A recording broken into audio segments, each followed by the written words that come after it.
ഇതന്നെയാണ് KSRTCയിലെ അവസ്ഥ. പിന്നെ KSRTCയിലെ മന്ത്രിയാണെങ്കിൽ ഒരു ഷോ വർക്കൊക്കെ നടത്തി. കക്ഷിക്ക് ഒന്നാമത് ഈ വകുപ്പൊന്നും നോക്കാനും നേരം കിട്ടുന്നില്ല.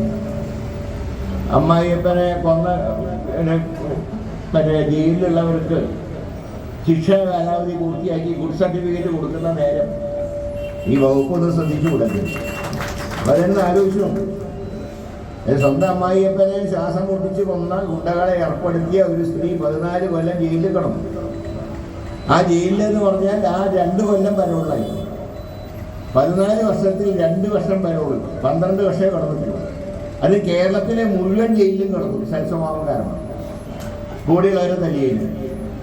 ആദ്യം പൂജപ്പുര കൊണ്ടിട്ടു, പിന്നെ വിയൂർക്ക് മാറ്റി, വിയൂരിന്ന് കണ്ണൂരേക്ക് മാറ്റി, കണ്ണൂരിൽ നിന്ന് പുതിയതായിട്ട് തുടങ്ങിയ തവനൂർക്ക് മാറ്റി, ഇപ്പോൾ തിരിച്ച് പൂജപ്പുര എത്തി.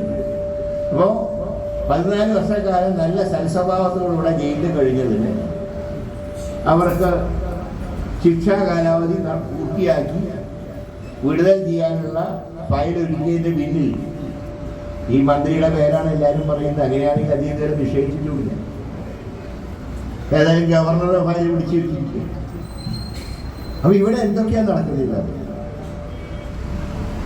അതായത് കൊലക്കുറ്റം ചെയ്യുന്നവർക്കും മാഫിയകൾക്കും ഗവൺമെന്റിന് മന്ത്രിമാർക്ക് സ്വാധീനം എന്ന് പറയുമ്പോൾ നമ്മുടെ സംസ്ഥാനം ഇങ്ങോട്ടാണ് പോകുന്നത് കാണിച്ചുകൊണ്ട് TDF കഴിഞ്ഞ 9 വർഷം സമരം നയിച്ച പോലെ ഇനിയും മുന്നോട്ട് പോകും. മന്ത്രിയുടെ ഭീഷണി കൊണ്ടോ?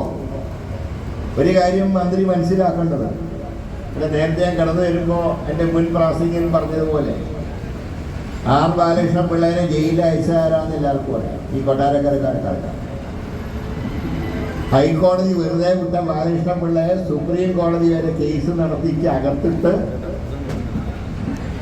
അങ്ങനെ പീഡിപ്പിച്ചപ്പോൾ അദ്ദേഹത്തിനെ അതിൽ നിന്നൊക്കെ രക്ഷിച്ച് വീണ്ടും മന്ത്രിയാക്കിയത് കേരളത്തിൽ ഐക്യ ജനാധിപത്യ മുന്നണിയാണ് എന്നുള്ള അദ്ദേഹം മറക്കണ്ട. ഞാൻ അത്രേ പറയുന്നു. മാത്രമല്ല 2 തവണയാണ് UDFന്റെ കാലത്ത് അദ്ദേഹം മന്ത്രിയായിരുന്നു. ആ മന്ത്രിസ്ഥാനം അദ്ദേഹത്തിന് നഷ്ടപ്പെടാൻ കാരണം ഞങ്ങളൊന്നുമല്ല, അദ്ദേഹത്തിൻ്റെ സ്വന്തം വീട്ടുകാരിക്കും. ഞാൻ ആ കാര്യത്തിലേക്ക് ഞാൻ കടക്കുകയില്ല. പക്ഷേ വന്ന വഴി അധികം മറക്കരുത് മാത്രമേ ഞാൻ പറയുള്ളൂ. അതല്ലാതെ ഇങ്ങനെയൊക്കെ ഭീഷണിപ്പെടുത്താൻ നോക്കിയാൽ അങ്ങനെ ഭീഷണി കൊണ്ട് ഭയപ്പെടുന്നവരൊന്നുമല്ല KSRTCയിലെ ജീവനക്കാർ. ഏതായാലും നിങ്ങൾക്ക് അടുത്ത ഇലക്ഷൻ കഴിഞ്ഞാൽ വീണ്ടും മന്ത്രിക്ക് പഴയ ഷൂട്ടിങ്ങിലേക്ക് പോണ്ടി വരും. പക്ഷെ അന്നൊക്കെ KSRTC ജീവനക്കാരെ കാണുമ്പോൾ അവരുടെ വായിൽ നിന്നും അത്ര നല്ല വാക്കുകൾ വരില്ല എന്നുകൂടെ ഒന്ന് ഓർക്കുന്നതല്ല. ഞാൻ മറ്റു കൂടുതലായിട്ടൊന്നും പറയുന്നില്ല. ഇതേ UDFൽ മന്ത്രിയായിരുന്നപ്പോൾ തന്നെ പോക്ക് ശരിയല്ല എന്നാണ് ഞാൻ പറഞ്ഞത്. അന്നേ JPC പ്രസിഡന്റ്. അന്നേ ഞാൻ പറഞ്ഞു ഇത് നമുക്ക് പറ്റിയതല്ല എന്ന് പറഞ്ഞു. അതുപോലെ തന്നെ പുറത്ത് പോയി.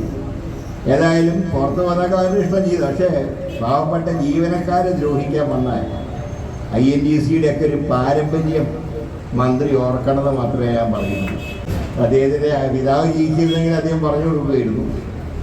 പക്ഷേ ഇപ്പോൾ പറഞ്ഞു കൊടുക്കാൻ പിതാവില്ല. പിന്നെ പറഞ്ഞു കൊടുക്കുന്ന കാലത്തും മര്യാദയ്ക്ക് പറഞ്ഞനുസരിച്ചിട്ടുമില്ല. അപ്പോൾ ഏതായാലും ജീവനക്കാർ ശക്തമായിട്ട് ഈ സമരരംഗത്ത് നിൽക്കും. എന്തെല്ലാം കള്ളക്കേസ് ഉണ്ടാക്കി കട്ടപ്പുറത്ത് കയറിയ ബസ് കേടുവരുത്തിയെന്നും പറഞ്ഞാൽ ഈ നാട്ടിൽ ചിലവാവില്ല. പിന്നെ ഇതിൻ്റെയൊക്കെ റെക്കോർഡ് എവിടെയാണ്?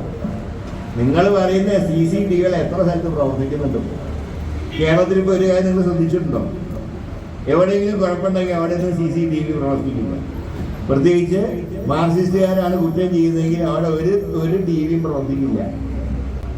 അപ്പോൾ അതിനോട് എന്തൊക്കെ നടക്കുന്നുണ്ട് ഈ അടുത്ത കാലത്തായിട്ട്? ഇന്നലെ എന്നിട്ട് SFIയുടെ സമ്മേളനത്തിൽ മുഖ്യമന്ത്രി പ്രസംഗിക്കുകയാണ്, നിങ്ങൾ ഇതുവരെ ചെയ്തൊക്കെ ശരിയാണ്, നിങ്ങൾ SFI ആരെയും കൊന്നിട്ടില്ലാണ്. ആ സിദ്ധാർത്ഥനെ കൊന്നത് ആരാണ്?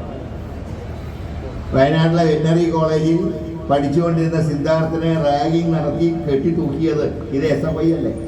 എത്ര കേസിക്കാരൻ കൊന്നിട്ടുണ്ട്? 967 മക്കളെ ചരിത്രം പരിശോധിച്ചാൽ കാണാം. എന്നിട്ട് അങ്ങനെ ഇപ്പോൾ എല്ലാ സ്ഥലത്തും കയറി കുട്ടികളെ റാഗ് ചെയ്യുക.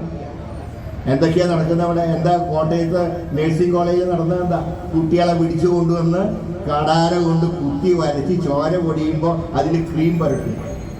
എന്നിട്ടാണ് മുഖ്യമന്ത്രി പറയുന്നത് നല്ല പാരമ്പര്യമുള്ളവരാണ് നിങ്ങൾ, ധൈര്യമായിട്ട് മുന്നോട്ട് പോയി പോകാൻ. പക്ഷേ ഒരു കൊല്ലത്തിന് മേലെ മുന്നോട്ട് പോകാൻ പറ്റില്ല എന്ന് മാത്രമേ ഞാൻ പറയുന്നുള്ളൂ.